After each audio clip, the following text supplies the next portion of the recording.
Dan kami ajak Anda untuk mengetahui bagaimana kondisi terkini pasca banjir bandang dan longsor di Sumatera Barat bersama rekan Wahyudi Agus langsung dari pesisir selatan Sumatera Barat. Selamat pagi Wahyudi, bagaimana proses pencarian korban hilang hingga saat ini? Selamat pagi Rendra, kami kabarkan bahwa dari selatan bahwa pencarian korban kemarin petang dihasilkan oleh tim Basarnas gabungan kantor SAR Padang, kantor SAR Jambi, kantor SAR Bengkulu bahwa pencarian korban membuahkan hasil satu korban yang merupakan korban dari banjir bandang yang terjadi di Kecamatan Koto Sungai Terusan berhasil ditemukan satu orang korban lagi. Nah, dengan demikian jumlah korban yang sudah ditemukan berjumlah 24 dari 29 orang yang sedang dicari di lokasi tersebut, Rendra. Ini berarti untuk rencana selanjutnya pencarian para korban yang masih hilang akan seperti apa oleh petugas?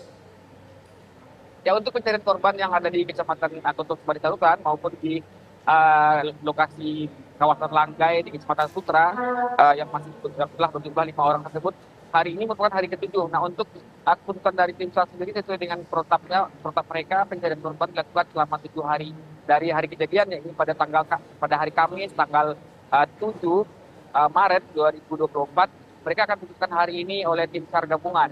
Apakah pencarian akan dilakukan untuk hari ke-7 ini? Apakah memang di hari ke-7 ini adalah hari pencarian terakhir yang dilakukan oleh tim SAR sendiri, Rendra? Baik, ini ada berapa tim yang rencananya akan diterjunkan hari ini, Wahyudi? Ya, seperti biasanya tim pencarian tim gabungan SAR untuk pencarian korban kali ini tetap berjumlah dari 3 sektor, di mana 3 sektor ini merupakan tim SAR gabungan dari SAR Provinsi Jambi, SAR Provinsi Bengkulu, dan dari SAR Kota Padang sendiri, di mana 3 sektor ini mencari korban.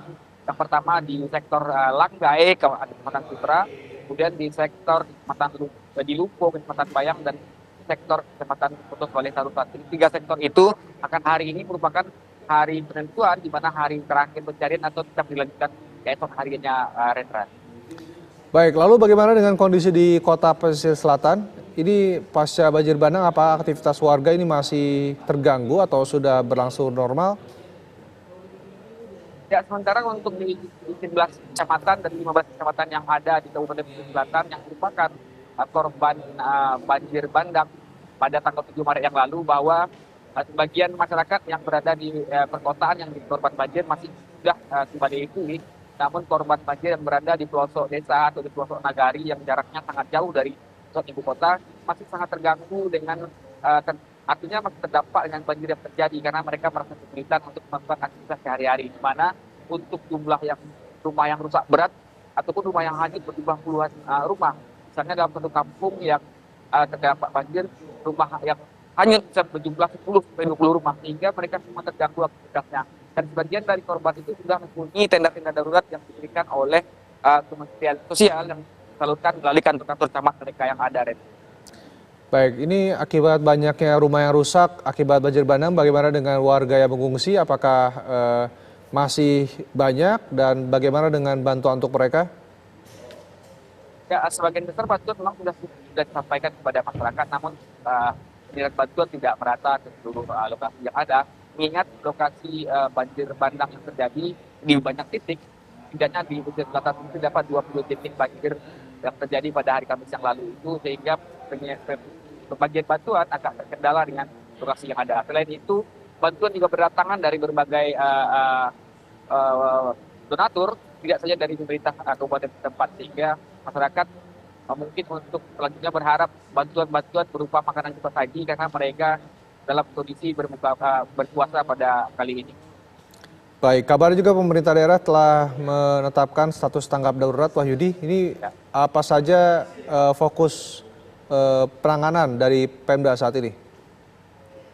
Ya, untuk status tanggap darurat ini juga dilakukan selama 14 hari sejak hari Minggu, di mana seluruh pemerintah kabupaten juga berfokus kepada penanganan korban, terutama untuk dalam masa tanggap darurat seperti bantuan logistik maupun pangan mereka, dan untuk pembangunan ulang rumah tersebut masih dalam tahap perencanaan. Jadi untuk dalam tanggap darurat ini pemerintah kabupaten fokus terhadap penanganan korban, termasuk juga penanganan dari korban yang mengungsi ke tempat-tempat darurat. Demikian, Rendra.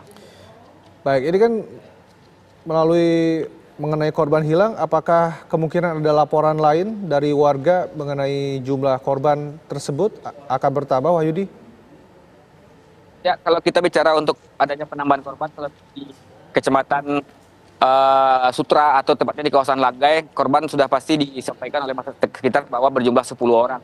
Dan tipis kemungkinan adanya penambahan. Namun untuk korban yang ada di Kecamatan Koto Subali Tarusan sendiri, bisa jadi ada penambahan karena korban yang ada di Kecamatan Koto Subali Tarusan merupakan mereka yang menjadi pengendara ketika banjir bandang terjadi, yaitu pengendara yang bisa saja dari arah Bengkulu ke Padang maupun sebaliknya dari Padang ke Painan ataupun ke Bengkulu, karena lokasi merupakan pinggir sungai tempat terjadinya banjir bandang tersebut. Dan apabila ada pada pihak keluarga yang belum mendapatkan laporan bahwa sanak saudaranya belum ada yang pulang, maka Polsek Tarusan terdekat dari lokasi siap untuk menerima laporan dari masyarakat, Rendra.